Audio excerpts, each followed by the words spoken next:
Afternoon, and welcome to the Registered Apprenticeship Program Best Practices webinar discussion, today hosted by the Women in Manufacturing Association.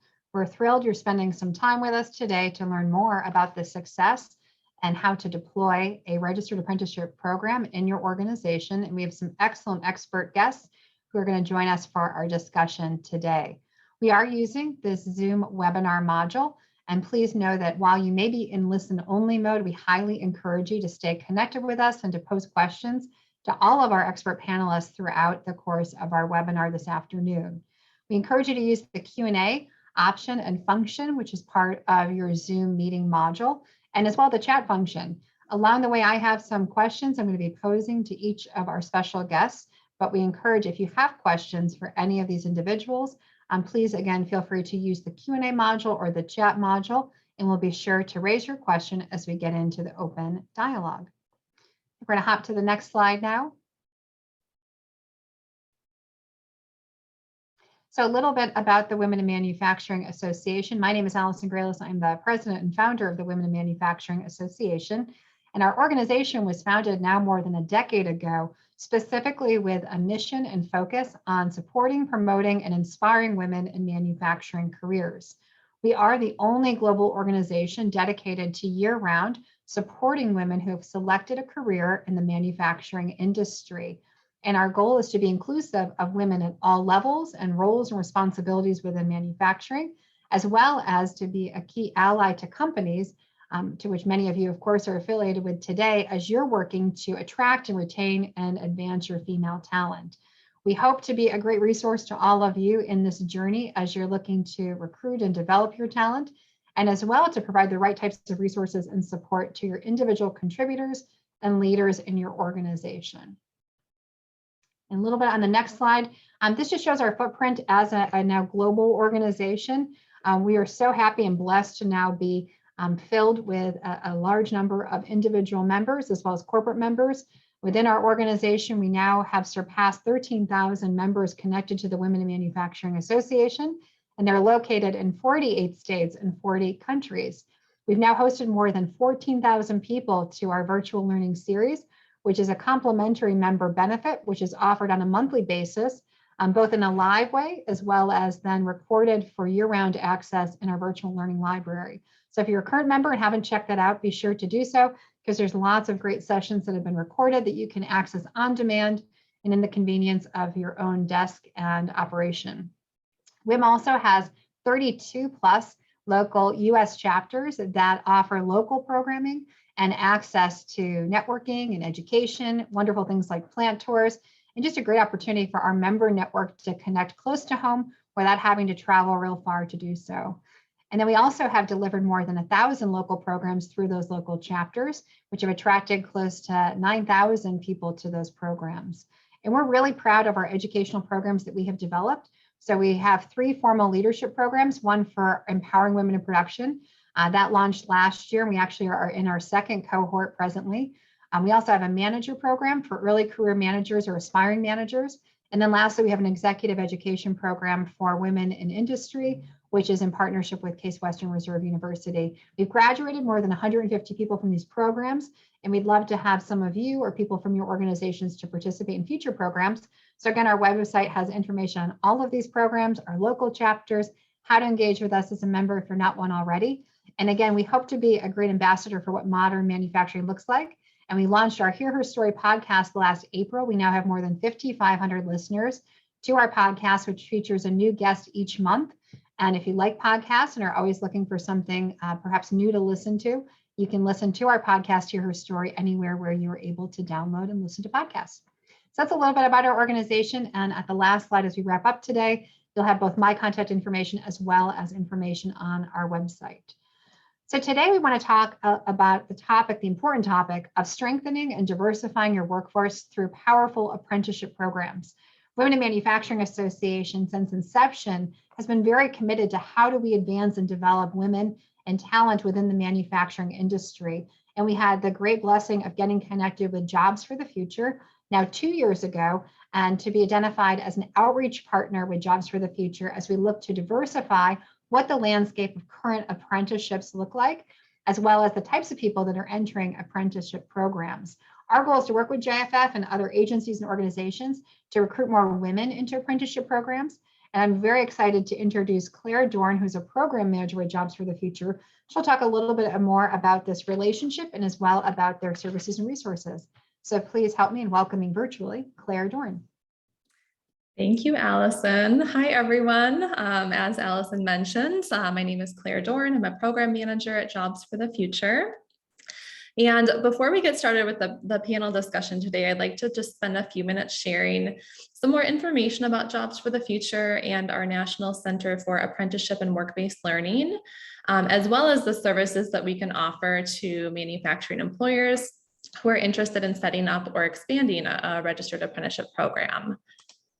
So these are my colleagues, Mark, Becky, and Deborah. We're the core project team that's working on JFF's IDEA-M project that I'll speak more about in just a minute. That's working towards expanding registered apprenticeships in the manufacturing sector. Next slide.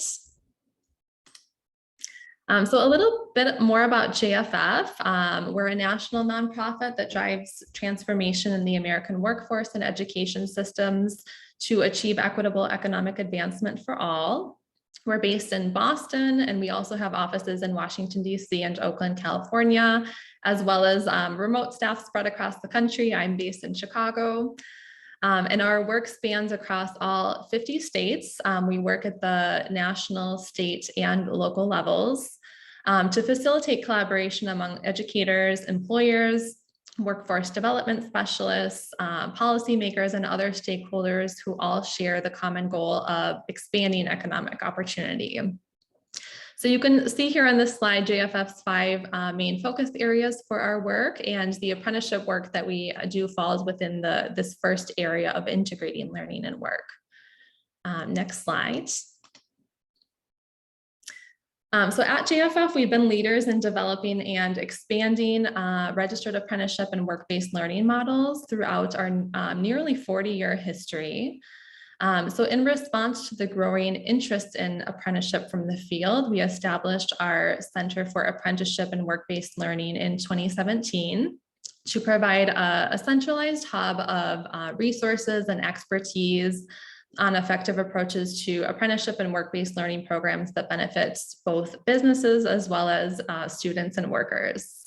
And through the center, we partner with employers, governments, educators, industry associations, and others to help them build and scale effective and high quality programs. So I included the URL here to the center, so you can visit jff.org/center for more information about our work. And next slide. So I want to highlight the center's IDEA-M project, which stands for Improving Diversity and Equity in Apprenticeships for Manufacturing. So this project is supported with funding from the U.S. Department of Labor, Office of Apprenticeship, and it aims to help manufacturers nationwide set up or expand registered apprenticeship programs to meet their workforce goals, with a specific emphasis on improving diversity and increasing the numbers of women and people of color in the manufacturing workforce. So Women in Manufacturing is one of our key partners on this project.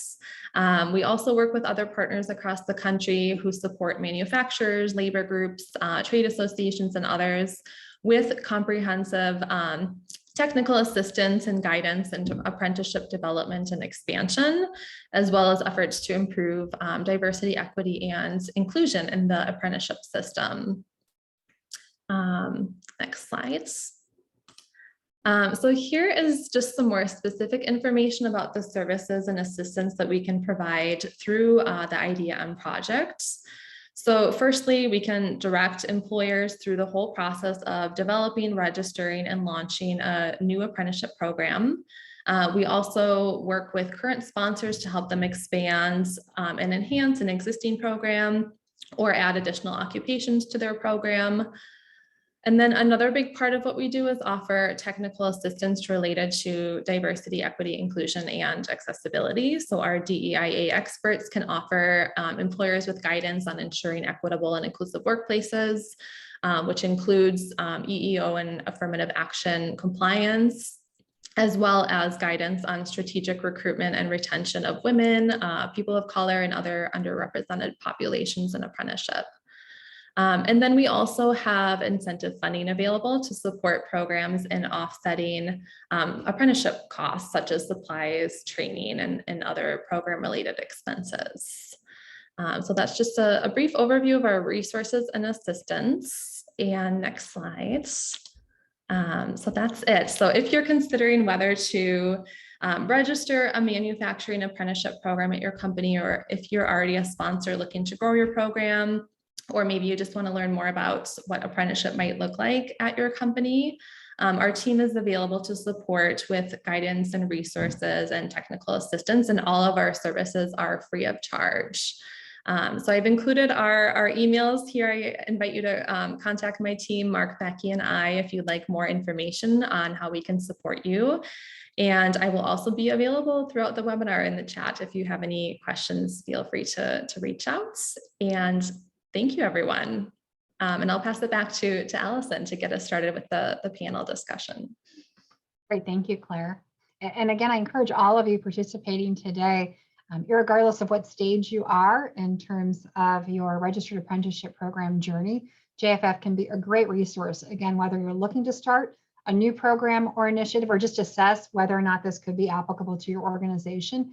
And then likewise, perhaps you have a program that's gone dormant or isn't perhaps as active or as successful as you'd like.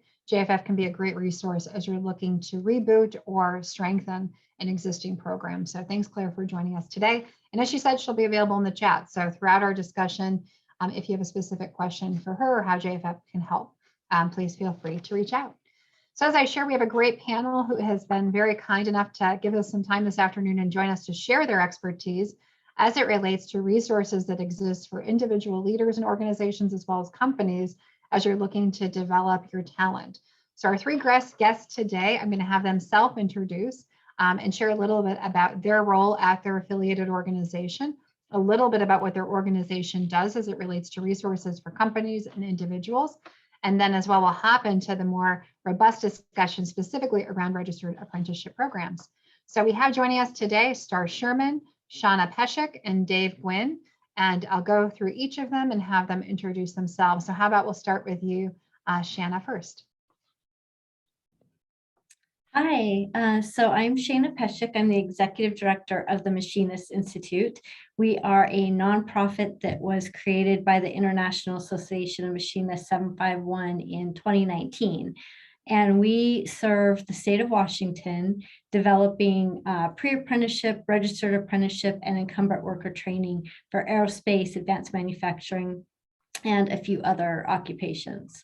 Another core strategy area for the Machinists Institute is we are currently in the process of developing some opportunities around childcare to meet the non-standard hours that are one of the bigger challenges for recruiting and retaining, especially women, but parents into manufacturing.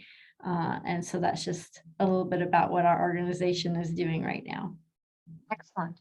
And Shana, so you're in Washington State. Do your resources and services travel beyond the state of Washington, or are they geographically restricted just to that state? You know, currently we're in Washington State. We do, our registered apprenticeship programs do cross over the border of a couple neighboring states, but, you know, we're shooting for the world and beyond, you know, to promote apprenticeship. So we'll see where it goes. Excellent. Well, welcome and thanks for being here today. Thank and you. How about next, we'll get introduced to Starr Sherman. Good afternoon. Thank you so much for the opportunity. My name is Starr Sherman. I am with Cuyahoga Community College in Cleveland, Ohio, and I am the manager of the Manufacturing Technology Center. And I have had the opportunity of really growing my knowledge through the apprenticeships. I currently oversee the apprenticeships with the college, and I am over our state standards so that the college is actually eligible to sponsor employees. So that, you know, a lot of employees do not want to go through the all of the paperwork and things like that. Tri-C definitely offers that opportunity for those employers who do not want to do that. We do the sponsorship for them. We take care of all the paperwork. We report all of the OJT hours, and then we also train the students. And so we're kind of a one resource for a lot of our employer partners. We have multiple apprenticeships, and we're in the process of actually developing a pre-apprenticeship program that kind of pathways high school students and pathways some of our young adults to get into those opportunities as well. So it's an introduction to them and gives the students an opportunity to learn about some of our programs and to get that one-on-one experience and get that hands-on training to determine if this is really what they want to do. Well, thank you, Starr.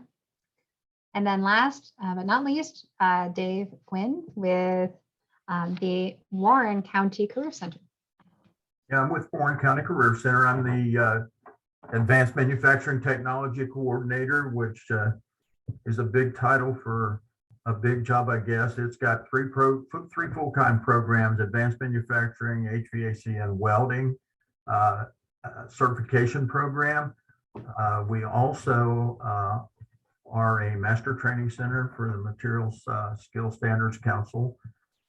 So we do a lot of training in the Certified Production Technician Plus area, and we're an approved sponsor for Ohio apprenticeships by the state of Ohio. So we have multiple apprenticeships attached to our standard.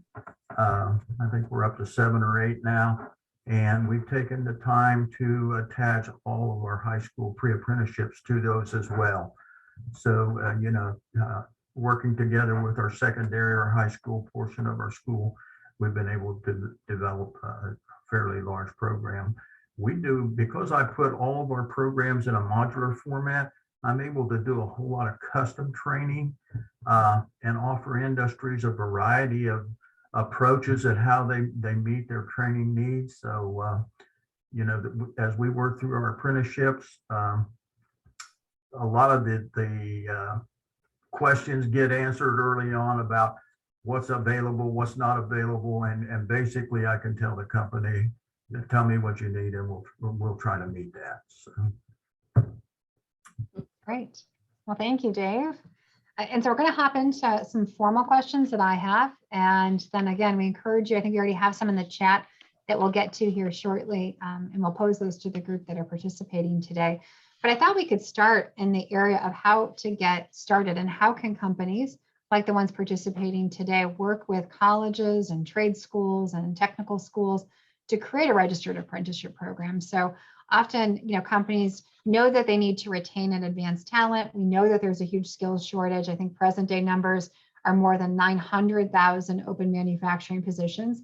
So you as employers, we know, are challenged with how to find talent, but as well, how do you retain and develop your talent to provide them new opportunities, to support their families, to kind of stay and maintain and have a growing career with your organization. So why don't we start with our panelists to talk about how to get started, and then as well, if you want to as well share some of the key reasons why a company might want to get started with establishing a registered apprenticeship program. Maybe we'll start with you, Shana, and then we'll go and hear from Starr and Dave. Yeah, so I think one of the easiest ways for companies to get started is to look at their current workforce. One of the questions in the chat was about what roles are would make a good apprenticeship occupation. And my husband and I actually get in long discussions about what wouldn't be apprenticeable when you really think about it. And there are some out there, but even surgeons were apprentices until they changed it to residency because they were sleeping in the hotels, the hospitals. And so, really looking at where your workforce needs are, and as long as you have an occupation that there are journey level workers there that will be the mentors for the apprentices, and that it's something that takes a structured training program to achieve that level, then you can really look across your whole workforce at the opportunities there. We have people who work very closely with us that go out to the employer's job site and do the initial assessment and spend time with the workers in these occupations so that they really get an idea of, when we develop the training program, how much emphasis needs to be on like a particular area of machinery versus where is less time need to be spent, so that the customized training really aligns with the employer's needs and can get that employer up to revenue creating and being a productive member of your workforce as quickly as possible. And bringing the employers continually to the table to assess, is this meeting the gold standard? Where do we need to make some changes? And being really flexible with our curriculum in order to meet the employer's needs. So, having the one thing about registered apprenticeship that sometimes gets lost is it's really employer driven. It's very important that employers are at the table early and often to make sure that what is developed is meeting their needs. So I would say that's the first step. Open up the shop floor and let us come in and see what the training looks like, what the machinery looks like, and start there to develop the curriculum. So it sounds like step one is really important to do that assessment, and obviously to have employer buy-in and to have their commitment if we're going to get started on this registered apprenticeship program journey. Let's start here next from you, Starr, as to how companies would get started with institutions like yours, like Cuyahoga Community College or other, schools like yours. I think that Shana made some very key points in terms of the employers really needing to have a clear understanding in terms of what they need. And that's one of the things that I think that we've discussed when we go to meet with employers. A lot of times I'm contacted through the HR, but then when I get there, HR has we'll have an initial conversation. And then once you actually go on the tours, then you're actually meeting the shop supervisors and those who are actually doing the work. And sometimes there's a disconnect in terms of what they need versus what the understanding is. And so I think that's important for them to understand what they need. And are they trying to develop their current workforce, the incumbent workers, or are they looking for new talent altogether? So I think that those are some of the things that they really need to look for. And because we are having a workforce shortage, one of the conversations that we have with them on a regular basis is in terms of pathways. You can try to look in your current employees, like maybe look at some of the people who are in shipping and handling at some point in time. If they're coming to work on a regular basis, those are great candidates for you to consider to utilize and to upskill. And so those are some of the things that we look at and talking to them as well. But also, I think that the employers need to know specifically if they're interested in creating any customized training, because that's one of the things that we do, that if they have a niche where they're actually working on something specific, then that's something that they need to come and actually have those conversations with. And coming to the plant, doing a tour, so that we can actually have that idea, as she mentioned, that's really important and it's key as well. So, just definitely giving us a call, working with us and to determine what are your specific needs. Is it, upskill in terms of that, or is it just new talent that you're interested in having come walking through the door? So Starr and Shana, you both mentioned, you folks deploying out a team or some knowledge experts to a company in a facility to assess their processes, where they may have gaps, what types of needs they have. Is that often something that is complementary in terms of services, or is that something that a company would pay for on average or in general? On our end, it's absolutely complementary. It's just part of the partnership. It's part of building our partnership. When we initially have that conversation, it's part of the partnership building that we're going to come, where they can either come to our facility and tour it as well. But absolutely, it's definitely a complementary thing in terms of working with them. And we definitely, even for those employers who do not want Tri-C specifically to be their sponsor, and they're interested in starting their own sponsorship, we definitely work with them as well in terms of getting them connected with who the state contacts are, the state representatives, if they want to be their own state, have their own standards as well. And so we'll work with them on that, and that's all complimentary as well. Yeah, we don't charge them. It's all about building that relationship and getting that deep understanding of what it is that they need. So, yeah. And later we'll circle back to that conversation around being a sponsor, because I know that could be confusing for some of our guests today on the webinar. What does that mean, being your own sponsor versus having an educational institution or other institution being a sponsor? So make sure that we circle back on that. So Dave, do you want to maybe share as well, from your perspective, how companies get started, why they should get started, potentially in exploring partnerships with institutions like yours to create or reboot a registered apprenticeship program? As mentioned, and you have to identify the need on an individual company basis. Every company is different. And once you have those needs, you sit down with the company and you develop what it is. You find out what it is that they really need in the way of an apprenticeship training. Then I think the next step is the development of a course of study or an action plan on how you're going to produce that training prospect. And that's where it comes in handy, having this modular format that I got. I can select the topics that they need that are specific to their organization and filter out those that maybe they are not necessary for the type of work that industry does. The next step that I would take is to sit down and through multiple meetings, you develop a delivery plan on how you're going to do that. Once you've got a course of study and you're ready to go with your apprenticeship, how are you going to actually deliver that? Is that going to be, the training? How's your training on the job going to be delivered, as well as how your training in the institution is going to be handled? Being an apprenticeship sponsor, I can make that very easy for the people that I work with. I keep the log books, I develop the schedules and those types of things, and to make it easier for the industry. Because part of the problem with the apprenticeships and the hesitation not to have apprenticeships is the logistics involved in getting the thing off the floor and getting it going. A lot of industry, especially the smaller industries, just don't have personnel to do all of that work. So I like to take some of that work off their shoulders and make their job just a little bit easier. Then we take it a step farther when they decide that their apprenticeship's ready to go and they want to fill it with an applicant, the person that's going to be the apprentice. We have the ability through our testing center here at the school to do what we call psychometric or MEC test and test individuals as part of the company's hiring process, that they select the proper person for that apprenticeship.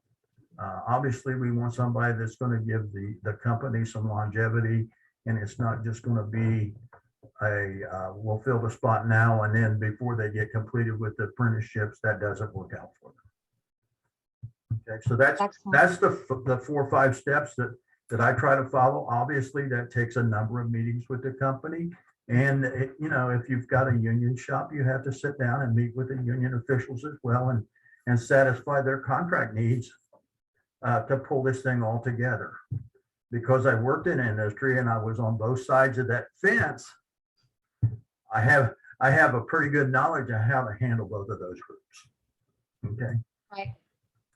So I think you mentioned something really important, Dave, which was about, your role as another party or a partner, really working to try to take some of that burden off of the manufacturing company, and as well to make this process a bit easier and a little less intensive, especially for a company that obviously has a primary responsibility to produce or manufacturing parts or components or products and services.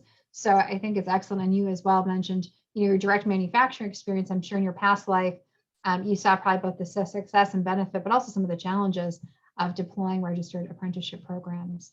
So as we know, many of our folks who get started with registered apprenticeship programs are, often small to mid-sized companies that maybe don't have as many resources as some of the larger sized organizations. What are some of those advantages to working with outside organizations, such as the ones that all of you are affiliated with, to launch and to create a registered apprenticeship program? Maybe we'll start with you, Shana. Yeah. So, we've all three already discussed the administrative burden. And I like to describe registered apprenticeship as an onion that every time you get a layer off, there's another layer, and you're, got tiers. And this is, no small feat.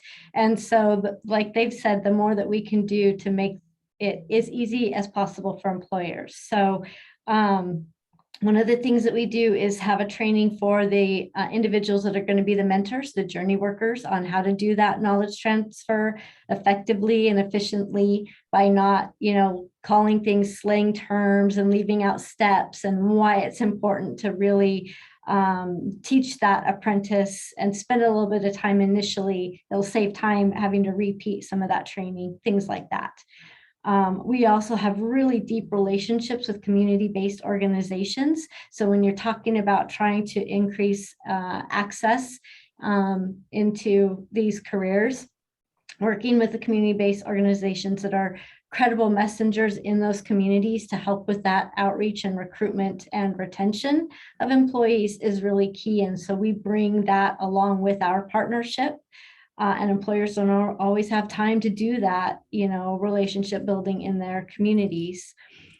We also have a student services specialist that is focused solely on the apprentices and their ability to continue and complete the program, because adult workers have a whole lot of life going on. So they might need help with childcare, they might need help with transportation, everything else that kind of can derail somebody who's trying to get through education. And so that person does kind of disruptive counseling with the apprentices and check-ins to see before they get to a point where they can't continue. Do they need academic tutoring? Do they need connected to some support services?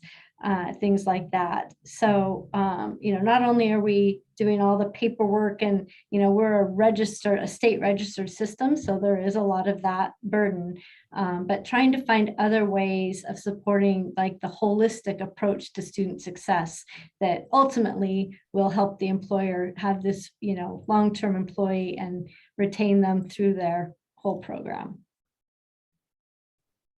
Lots of services and support that your company is offering along the way, or that your organization is offering to a company along the way if they were to embark on a registered apprenticeship program journey.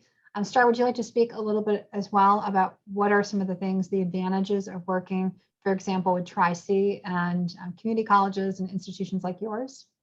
Right. Well, I think apprenticeship programs help employers recruit and develop a highly skilled workforce that helps them grow their businesses and improve their productivity, profitability, and ultimately just the bottom line. So, I think those are some of the advantages of actually having an apprenticeship program. The benefit of working with the college is, as I mentioned before, we definitely have that training there for you, and we have that partnership with our employees.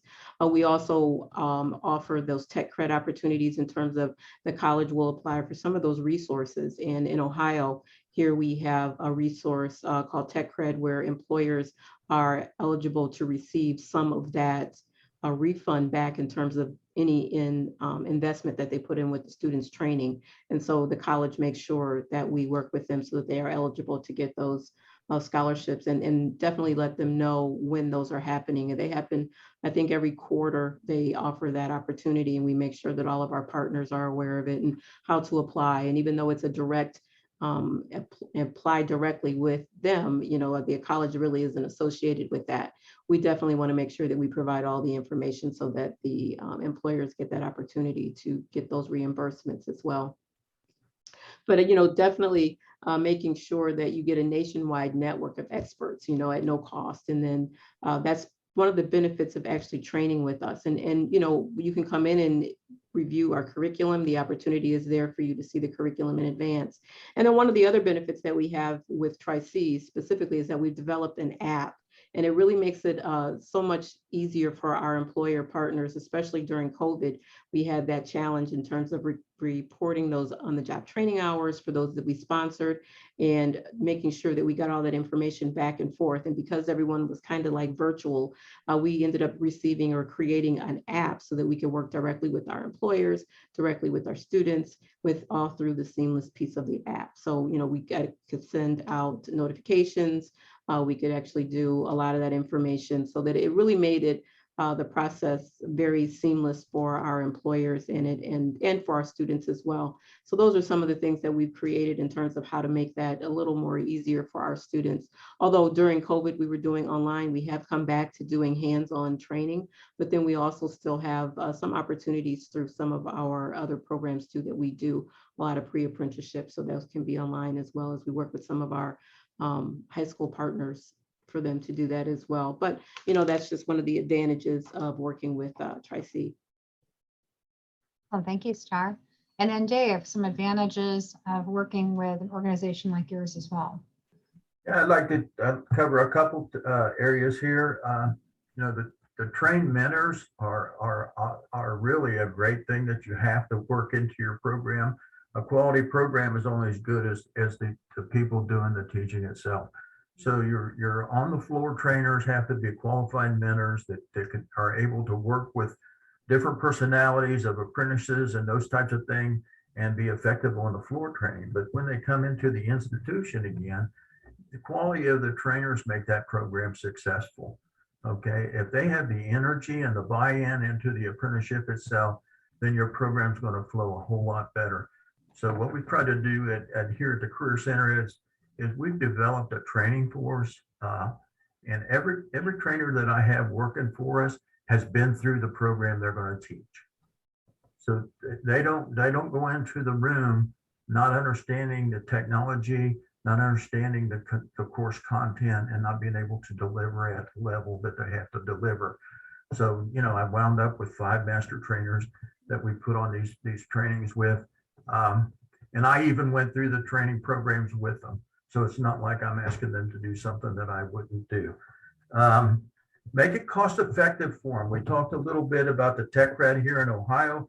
That's a great thing. That gives a company X amount of money toward each employee per year. And I found that, I can work one step farther with the employers that have the apprenticeships. If I take their apprenticeship and cross the year with them, that's another opportunity for them to get another approval in the grant, so they get twice the money as they're going through the program. So anytime you could cross the year and they're giving you X amount of money per year, it just keeps accumulating, which really relieves the financial effort on the smaller companies that are hesitant about getting involved in a program because of cost. Great. So I think all of you folks outlined some great resources and some of those advantages of working with organizations like yours. We had a question in the chat, which I think is very applicable and kind of connects to this. So this person remarked that they were new to their role in finding and sourcing talent for their manufacturing and operational roles.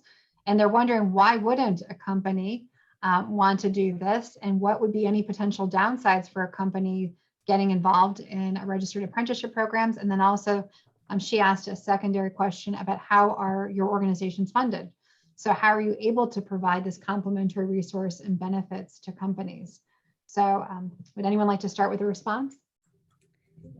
I can start if we're just going to keep going in order. The downfalls are definitely, in line with that description of it being an onion. It takes, people who will really champion the registered apprenticeship, especially for a new company, and see it through. It is still in our state with the state system, you're dealing with a bureaucracy. And it's a department in our state that not employers always want to open their doors to. And so there's a little bit of fear that if they open their doors up to labor and industries, that's just something they don't want to do, which again goes back to us taking all that burden and being that resource between the registered system in our state and the employers. As far as the flexibility in this, that question leads into the one that we have prepared around customized programs. So in talking about plants around the country that might have some unique processes, we just developed a registered apprenticeship program for one employer that their apprentices specialize into completely kind of different fields. There's a maritime marine equipment one, there is a power generation one, and a kind of pump system one. And so even in one company in the same region, they had kind of these specialty needs. So just pulling out the core, there's always this core around safety and the tools and math and, engineering drawings, and then specializing into some tracks later on in their apprenticeship. It's not done very often, and I have to say it was an enormous headache for those of us that were on the development of the curriculum side, but it is a fantastic program now that we've gone through that process, and there's more employers now coming to the table because they have that same scenario, and they were afraid because of having the different tracks that apprenticeship wouldn't be that customizable. So there's all kinds of possibilities with registered apprenticeship. So you talked a little bit about some of the challenges why a company might be a little bit more hesitant to hop in, because it is a commitment.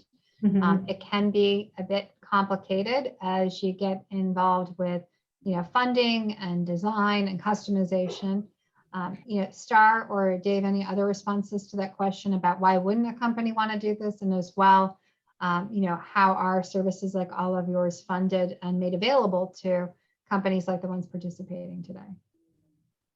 I think that some of the companies may be a little hesitant because of some of the paperwork and because of all, especially if they have a union shop that may be a little more detailed in terms of going through that. So those are the only negatives I can think of, because I actually think, apprenticeships are great. So I agree with you. Why wouldn't anyone want to get engaged with an apprenticeship?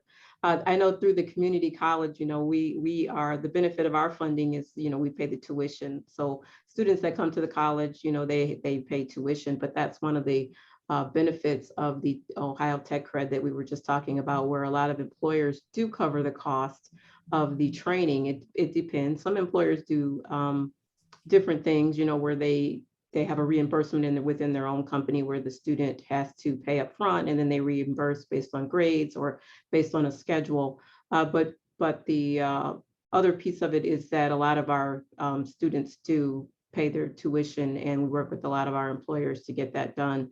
We also, in terms of helping our employers, we have a mobile training unit here at Tri-C where it's a 52-foot trailer. And we have a classroom in the front, and in the back of it is a lab. And we call it our plug and play in the back. So it's opportunity for us to remove equipment, put equipment back on. We even have portable lathes and a smaller mill that we could put on in the back as well. So that's the opportunity for us when we work with companies that may have a location, more than one location. We've traveled all the way to Canada, all the way to Chicago, different places like that, where we can make sure that our partners are getting and receiving that same training all over their entire organization. Anything else to share in that area or to that question? Yeah, I wanted to throw into the paperwork is always a problem, and I would encourage a company that's a little bit hesitant to use the resources that we have available to us to help you get to where you need to be. I've sat down with a lot of companies to work through their apprenticeship problem, and with the school that I work for being behind me and supporting the efforts that I'm doing, I'm very comfortable in going into an industry and having those discussions. And like I said before, being on both sides, the union and the non-union side of things. I've sat down when you go in and meet with a company, you're meeting with probably some kind of a supervisor in advanced manufacturing and an HR director on a normal basis. Well, when you get into a union setting, you're meeting with 5 or 6 people on their negotiating committee. Okay. So, you got to be able to talk their language at their level and reach some kind of an understanding. And you wind up being kind of a mediator between the company and the union, but you help them solve those stepping stones to get where they need to be. And, a lot of companies can look at that and be hesitant about getting started in things. And I would encourage them, just use the resources that are out there in the training industry that can help you work through those things. Great advice. Now, there was also a question in the chat about, having multiple facilities and multiple plants in many different states.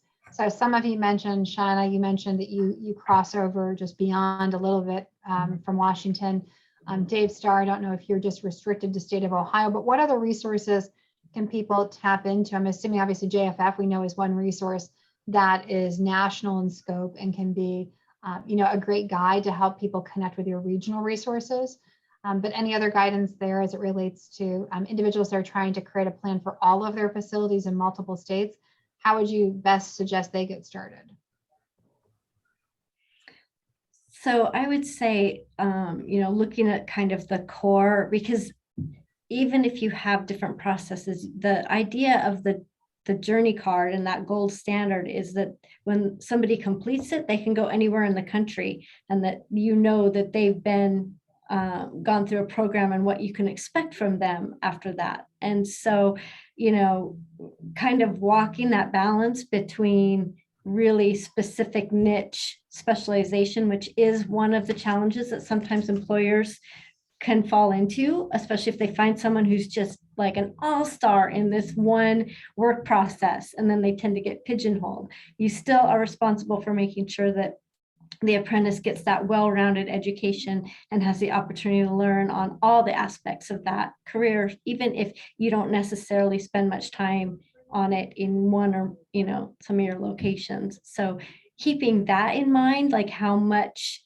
can cut across the core and be similar, I think is one of those strategies versus how much can be specialized. And is the specialization something that could be done more as a skilling up professional development outside the registered apprenticeship? That's another way to look at some of those things also. Like, is the occupation something that could be a 2-year apprenticeship, and then the rest is kind of more specific incumbent worker training in those different plants. So the nice thing about registered apprenticeship that hopefully is the takeaway here is that there are lots of different ways that you can develop it and create it to meet the employer needs. Any other comments, Starr or Dave, on that subject? Sure. Ironically, we were actually working with an employer that is in the same situation where they have multiple facilities in different states. And one of the things that we've discovered is that there actually is a federal apprenticeship opportunity. And I recommend that you reach out to your state representative, and the state representative can give you the next steps in terms of how to apply for a federal apprenticeship. And then it's not designated to each state, as most states have their own standards, but there is a federal, and that'll give you an opportunity to include all of the training in all your different locations if you're crossing multiple states as well. But Tri-C, as I mentioned, we do have the mobile training unit. And so that was one of the things that we were utilizing with them as well to take that across the road. And it's actually a semi truck, like I said. So, it definitely is built for the long term. One of the benefits for us is that we actually have a Transportation Innovation Center as well. So we also have truck driving as part of our training. And so we actually have those teachers and those people who are actually licensed and able to drive our semi or our mobile training unit all the way around. Excellent. So there was another question here about what are some strategies that you've seen companies use to improve their diversity? So I know it's kind of a large, big question of how we all know that diversity is good for the company, it's good for people, it's good for innovation and profitability. So have you folks seen any unique things that companies have been doing to improve their company's diversity or improve their diversity in their registered apprenticeship programs? I've worked, I encourage diversity in everything that I do in all my programs. And right now I have five female students, and I've even hired a female instructor for advanced manufacturing. I'm getting ready to hire another one for the welding program.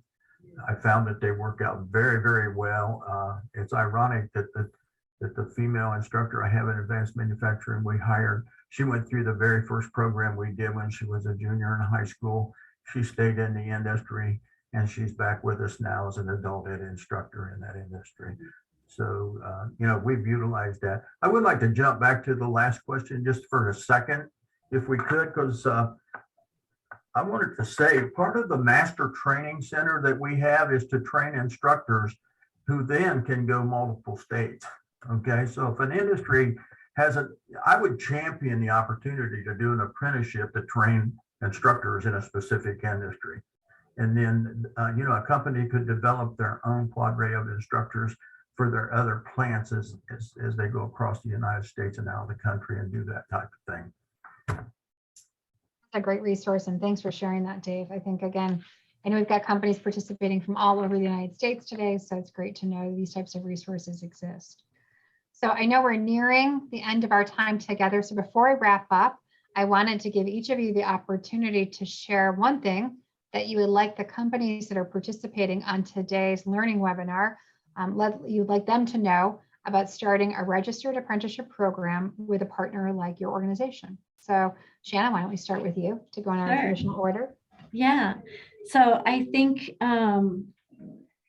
I think the one thing to know is that this is a partnership solution, and it can touch on not just the registered apprenticeship, but also the pre-apprenticeship. And when you're talking about equity and access, to me, those pre-apprenticeship programs are one of the best partnership opportunities between our institution and employers, because it not only can increase the applicant pool that is getting some talent and skills and some employability skills, but it also can show people that maybe this isn't what they wanted before you've hired them and spent the money that it costs. If there's numbers out there that are exorbitant about the cost to hire and that process, and then after a few weeks they leave because they didn't know this about the career.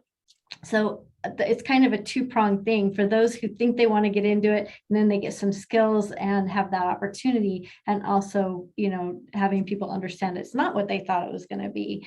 And then our partnerships with those community-based organizations like the housing authorities, like we did a whole cohort with a community-based organization that serves the refugee and immigrant community in the South Seattle area. That can really, you know, bring in those community members and have this be a much more purposeful and intentional way to recruit and provide access. So I would say, you know, reach out and just start the discussion. It's a proven method that's centuries old. It just happens to have been perfected by the building trades and has that, you know, connotation, but it's not union, it's not construction, it's an educational modality that can really have amazing impacts on your workforce and your companies. So that's what I would say. Excellent. And I know we're running out of time. Jen Amburn, again, is our key WIM advisor and liaison with Jobs for the Future. Claire's information is there. And then Dave, Starr, and Shana, I'd encourage you to share your information in the chat to everyone, and then they can follow up with you directly. And why don't we hop next to Starr, and you can give us your closing piece of advice for companies if they want to get started. Right. You know, I think that one of the things also that's probably a little bit of a deterrent for some of the companies to get engaged is I think that they have to understand that all apprenticeships are not union based. And so you don't always have to have a union apprenticeship. You know, a lot of companies just have apprenticeships in general, you know, and that they work with as the state. And apprenticeships actually helps grow the economy by making American businesses more competitive. So when you get those, when you do that training, you're getting that competitive edge. I think that employers, I know that because a lot of us are in, and I say us because, you know, it affects everyone, are definitely in a shortage of employees. But to consider, as she mentioned, like refugee opportunities in terms of reaching out to some of those in your state, also considering second chance opportunities. You know, we work with some of our juvenile justice centers and giving those students a second chance for lower level for some of those lower level offenses. And we also offer another program that's just strictly for 18 to 24-year-olds that we focus on those students as well, and offering them job shadowing opportunities. And as she mentioned, not necessarily the apprenticeship, but we have a pre-apprenticeship that gives them, our students, an opportunity to partner with some of our employers and go to this, you know, go to their facilities with some of the information that they've learned, maybe like after the first semester, to start getting familiar with those things and to see if that's a potential match for them as well. So I think that that is one of those opportunities that employers can, you know, reach out to their organizations, reach out to their community colleges, and that'll also help them get more of a diverse opportunity and a diverse pool as well. Great advice, Starr. And last, Dave. Yeah, the one thing that I would say to them, don't hesitate to ask the question. I've had a number of businesses came in and asked questions that I never ever thought about apprenticeships in. We did a facilities maintenance for apartment complexes and stuff, and I'm working on one for a roofing industry for commercial roofing. And you know, these are things I never thought about being apprenticeships. And we've sat down and we developed a course of study, and we sent them to the state to get them approved. And you know, we're creating more apprenticeships. So if you've got an idea that you need something, if you need training in your industry, talk to one of the training institutions. It doesn't cost a thing to say, hey, can we do this? Great advice. So hopefully we've shared, I know we've shared a lot of resources that the participating companies in today's webinar can tap into. Thanks again to Shana and Starr and Dave and Claire for joining us this afternoon to share just some of your expertise. And we know you have lots more that you can pass along to participating companies. I think there were some questions in the chat specifically around the app Starr that you have, so maybe that person can connect with you direct.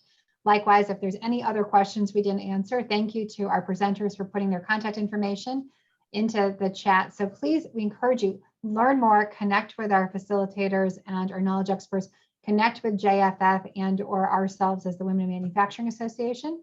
And our web address is here where you can follow up. We have a dedicated web page and resource area of our website that's dedicated just to registered apprenticeship programs. So thanks for being part of our webinar today. Again, we're here as a resource and we wish you all the best of luck as you're working to develop and advance your talent. So thanks for participating and have a great rest of your day. Thank you. Bye-bye. Thanks.